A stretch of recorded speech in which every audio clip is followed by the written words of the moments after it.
The simple thing is just this: hot water, a little bit of honey, little bit of turmeric. How to enhance the immunity in your system. We can give you a protocol how to maintain this. One thing is strict maintenance of social distancing. This must become your religion. Okay? That is if you're religious, I'm saying. Otherwise, this must become your sadhana.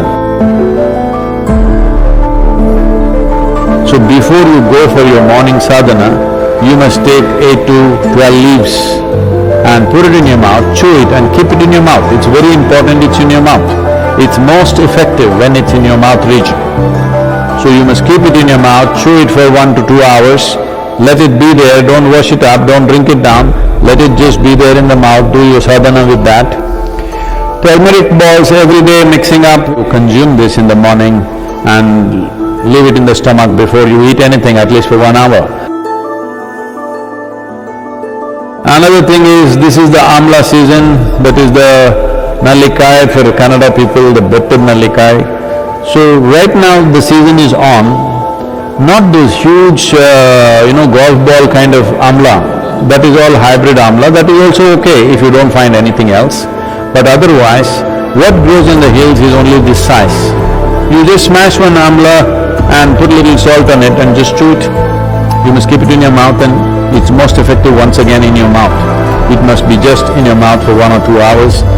These simple things will greatly enhance your immune system.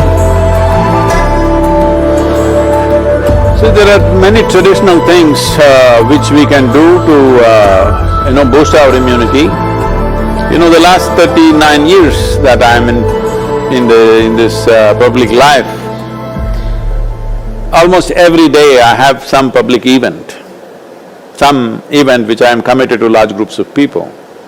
But in these 39 years, in all this travel, I have not cancelled a single event because I am not well. The simple thing that we do when we see that we are exposed to infections when we are traveling, if we see there are viral infections or influenza going on, all these years of my visits to United States, I don't catch influenza when it's running rampantly all over. The simple thing is just this: hot water, a little bit of honey, little bit of turmeric, and if it is possible, some pudina or coriander in it a little bit.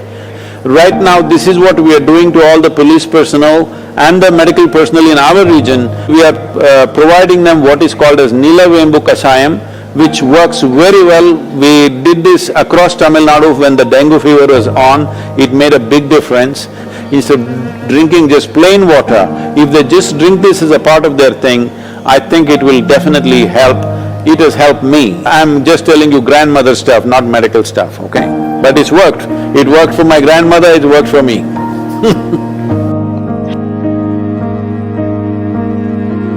The only way is to enhance our immune system, the only way is to behave socially in a responsible manner. This is the way forward, and it's a new world, at least for the next 1 or 2 years. It is going to be a different world than what we have lived in. Right now,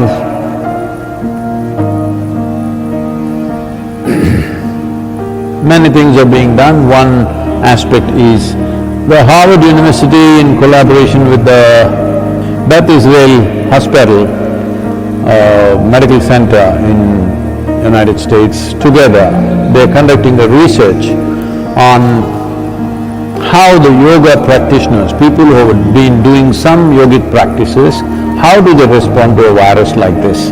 What is their resilience? Are they surviving better? I'm 100% sure they're surviving better, but we need medical evidence for this, but I'm 100% sure because I have not heard of a single case of any of our meditators dying. Some of them have lost their parents, aged relatives, but not meditators, related. So yoga doesn't come through blood. You got to do it. That's the only problem with the damn thing. It works miraculously, but you have to do it.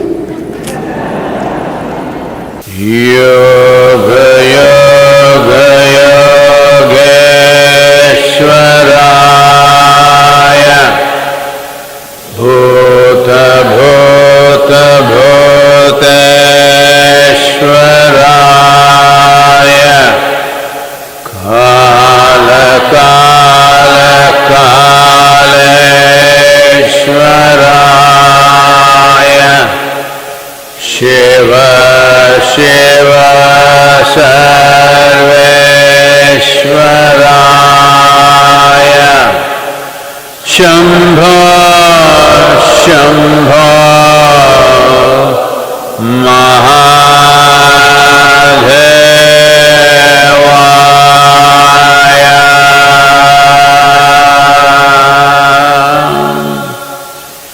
So, what we're doing, this simple mantra, you must understand, what we are calling as a mantra is just a certain geometry of sounds.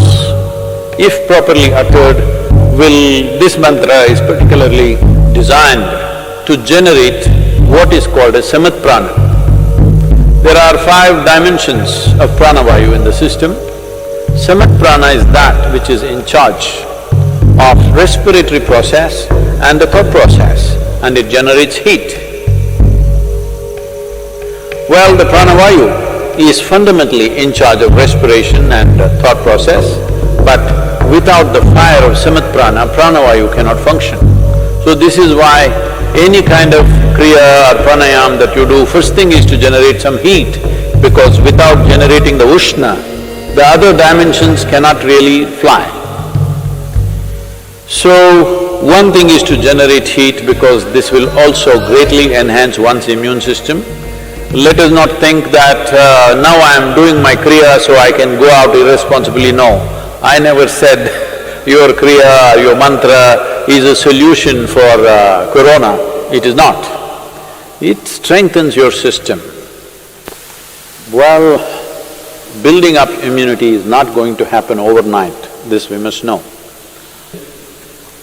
I would say in 4 to 8 weeks, one can see significant betterment of one's immune system.